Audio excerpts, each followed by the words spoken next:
ஜெய ஜெய ஸ்ரீ சுதர்சனா. சாதனை படைப்பது எப்படி? சீதா பிராட்டியை தேடுவதற்கு சுக்ரீவ மகாராஜா 4 திக்குகளிலும் சைன்யங்களை அனுப்பித்தான். தெற்கு திசையிலே அங்கதன், ஜாம்பவான், ஹனுமான் எல்லாரும் கொண்ட சேனை கடற்கரைக்கு போய் சேர்ந்தது. கரைக்கு அப்புறம் சீதா பிராட்டி இருக்கிறாள் அப்படிங்கிற செய்தி சம்பாதியின் மூலம் இவர்களுக்கு தெரிந்துவிட்டது. இப்போ கடலை தாண்டி போவதற்கு யாருக்கு சாமர்த்தியம் இருக்கு அப்படின்னு யோசிச்சுட்டு இருக்கும் பொழுது ஜாம்பவான் ஹனுமானுடைய வீர சாகசங்கள் எல்லாத்தையும் ஞாபகப்படுத்தி அவரால் இந்த காரியம் முடியும் என்று சொல்லி எல்லோருமாக ஹனுமானை அப்புறம் போவதற்கு ஊக்குவித்தார்கள். இப்ப ஹனுமானுக்கு கொடுக்கப்பட்ட காரியம் அக்கறைக்கு போய் சீதா பிராட்டியை சந்திக்க வேண்டியது, ராமன் கொடுத்த கனையாழியை அவளிடத்தில் கொடுக்க வேண்டியது. இதுதான் அவருக்குன்னு கொடுக்கப்பட்ட காரியம். இந்த காரியத்தை எப்படி சாதிச்சார் ஹனுமான் அப்படிங்கிறத பார்க்கணும். கடல் 100 யோஜனையை தாண்டி போகும் பொழுது 3 விதமான தடைகளை சந்தித்தார். அந்த தடைகளை எல்லாம் வென்றார். மைனாக பர்வதம், சுரசை என்கிற நாகதேவதை, சிம்ஹிகை என்கிற ராட்சசி எல்லோரையும் மிகவும் சாமர்த்தியமாக வென்று லங்கைக்கு போய் சேர்ந்தார். அங்க லங்கிணியை ஜெயித்தார். சீதா பிராட்டியை எல்லா இடத்திலேயும் தேடிவிட்டு அசோகவனத்திலே அவரை கண்டார். அசோகவனத்தில சீதா பிராட்டி அந்த சமயம் இருந்த நிலைமை பிராணத்தியாகம் பண்ணலாமா அப்படின்னு யோசிச்சுட்டு இருந்தாளாம். அப்போ அவளுக்கு மிருத சஞ்சீவனமான ராமாயணத்தை சொல்லி அதுக்கு மேல இந்த கனையாழியையும் கொடுத்து நம்பிக்கை ஊட்டி அவகிட்டேந்து சூடாமணியையும் வாங்கிட்டுட்டார். இதோட இவருக்கு நியமித்த காரியம் முடிஞ்சுடுத்து. தூதனா இவர் போன காரியம் இதோட ஆயிடுத்து. ஆனால் இதோட தன்னோட காரியம் பூர்த்தி ஆயிடுத்துன்னு நினைக்கல அவர். ஏன்னா ஒரு நல்ல வேலைக்காரனுக்கு என்ன அழகுன்னு கேட்டா, வெட்டிண்டுவானா கட்டிண்டு வரணும், எள்ளுனா எண்ணெயா நிக்கணும். ஹனுமான் அப்பேற்பட்டவராம். அதனால இன்னும் கொஞ்சம் விஷயங்கள் செய்யலாம். ராவணனுக்கு என்ன பலம் இருக்குன்னு கண்டுபிடிக்கலாம், அவன் எப்பேற்பட்டவன்னு பார்க்கலாம். ராமனுடைய தாசன் இப்பேற்பட்டவன் அப்படின்னா ராமன் எப்பேற்பட்டவர் நீ தெரிஞ்சுக்கோ அப்படிங்கறதையும் அவனுக்கு சொல்லலாம் அப்படின்லாம் இவருக்கு தோன்றது. அதனால என்ன பண்ணினார், அசோகவனத்தை அழித்தார், அக்ஷனை மாய்த்தார். இந்திரஜித் வந்த பொழுது பிரம்மாஸ்திரத்துக்கு கட்டுண்டா மாதிரி கட்டுண்டு அத ஒரு வியாஜமாக வச்சுண்டு ராவணனை போய் சந்திச்சார். ராவணனுக்கு ஆச்சரியமா இருந்துதாம் ராமதூதனை பார்ப்பதற்கு. இவர் நினைச்ச காரியம் இவ்விடத்துல கை கூடிடுத்து. கடைசியில ராவணனுக்கு கோபம் வந்து வாளுக்கு நெருப்பு வச்ச உடனே லங்கையே எரிச்சுட்டார். லங்கையை எரிச்ச பிறகு கிளம்பும் பொழுது இவருக்கு ஒரு சந்தேகம் வந்துடுது. அடாடா, லங்கையை எரிச்சுட்டோமே, நம்ம சீதா பிராட்டி எரிஞ்சு போயிருப்பாளோ அப்படின்னு ஒரு பயம் வந்துடுது.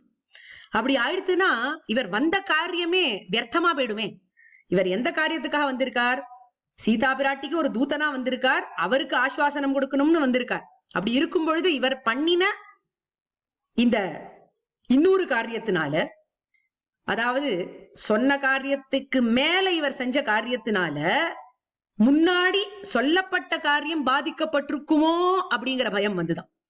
ஆனால் நல்ல வேளை அப்படி நடக்கல.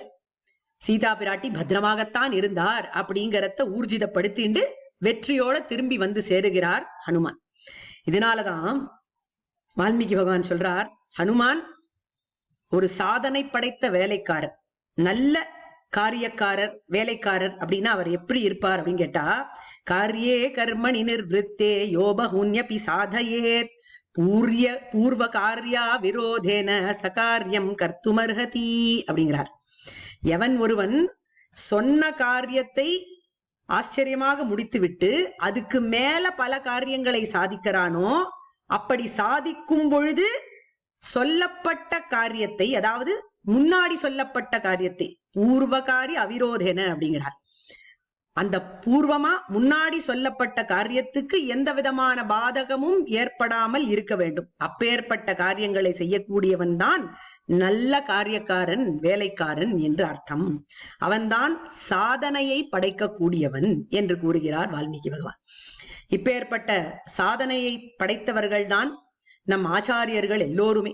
உதாரணத்துக்கு ஸ்ரீபாஷ்யக்காரர் ஸ்ரீபாஷ்யம் எழுதுவேன் என்று ஒரு பிரதிஜை எடுத்துக்கொண்டார். அது எப்ப நடந்தது அப்படின்னு கேட்டா, ஆளவந்தாருடைய சரம திருமேனியை அவர் சேவித்த பொழுது 3 விரல்கள் மடங்கி இருந்தன அப்படின்னு அவர் பார்த்தார்.